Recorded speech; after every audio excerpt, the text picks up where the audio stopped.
Hi again, and thanks for joining me for video 2 in this series. In this video I'm going to give you a very brief overview of target setting and how you can start to set targets for your students at Key Stage 4.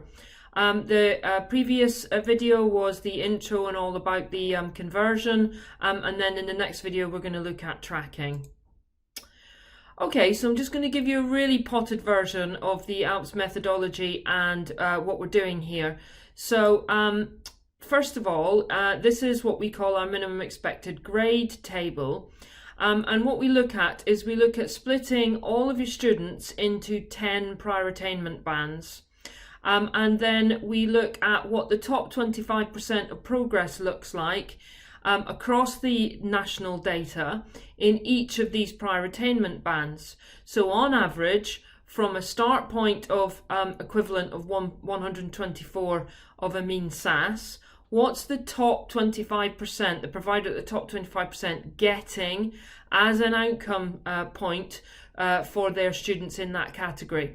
And it's 7.67.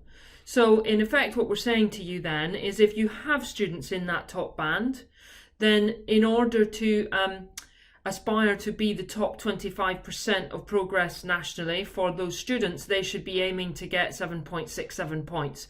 And what we've translated that into is a MEG of an 8, or because these are the top students, we've put 9/8 because we believe that you'll want to be aspirationally 9 category with those students.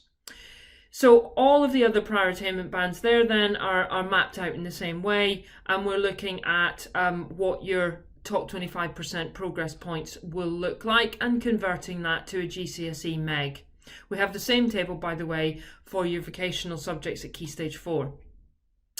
If everyone in your school in their exams got that minimum expected grade or the minimum expected points, then you as a school would have a progress that's equivalent to the top 25%. In other words, you'd be a red hot Alps school.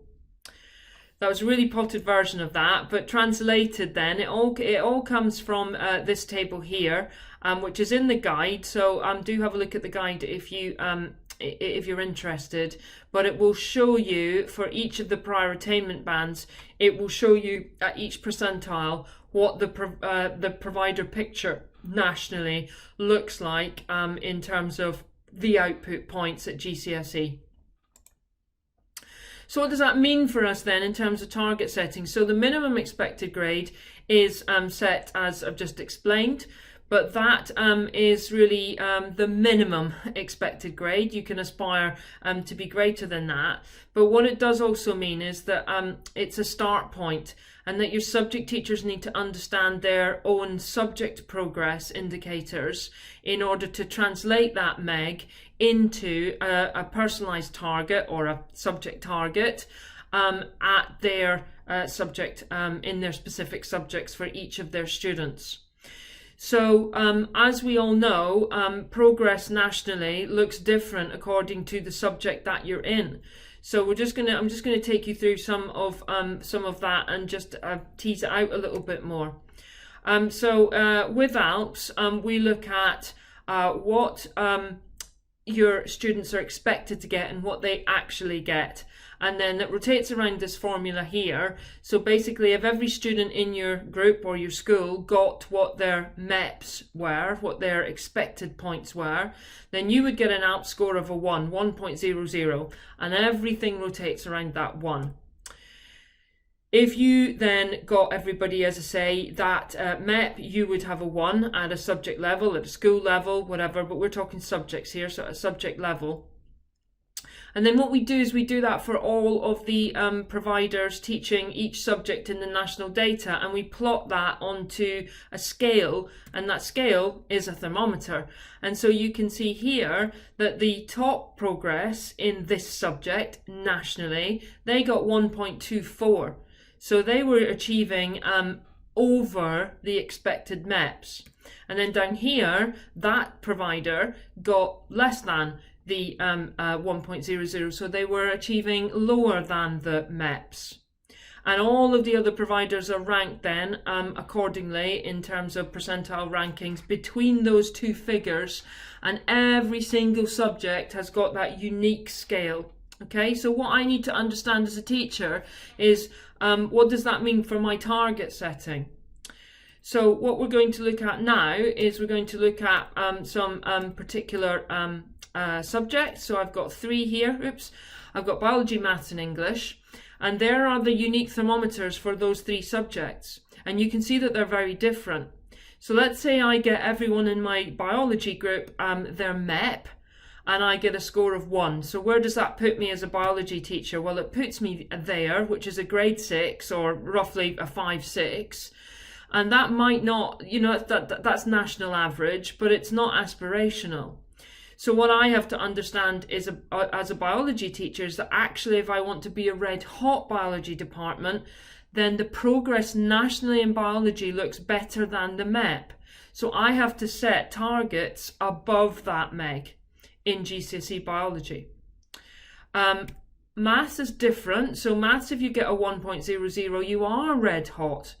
So when you're setting a MEG as a maths teacher, you're more likely to put the MEG at, your personalised target, your subject target at the same as the MEG, because that's red hot progress. And English language is just below. And so you might look at your group, you might look at your class, and you might say, X number of students are I'm going to target them above the MEG. You could target set everybody above the MEG in maths, English or biology. It's entirely up to you, but it's about that understanding, that language that the subject teacher has in understanding how that fits against the national picture. So just a final note on numbers then. The most important numbers in Alps is 1, everyone hits their MEG. 0.2 I didn't mention is a grade different. So if you've got a 0.2 of a grade score different, that's equivalent to 1 grade per student. So in this biology thermometer, the top student in the top provider, I beg your pardon, in the country got 1.34. So that is effectively 1.5 grades better than the MEP. Okay, so 1.3 is not 0.3 above 1 effectively. So that's 1.5 grades above the MEG. So that is, in target setting terms, as a biology teacher, I've got to bear that in mind when I'm aspirationally setting targets for my students. And so there you are in biology. If I want to move from that 1.00, I am going to have to have a bit more aspirational, a subject target for my biology group, whereas in maths, as we saw, I might be more on the MEG. I hope that all makes sense, and thanks for watching this video.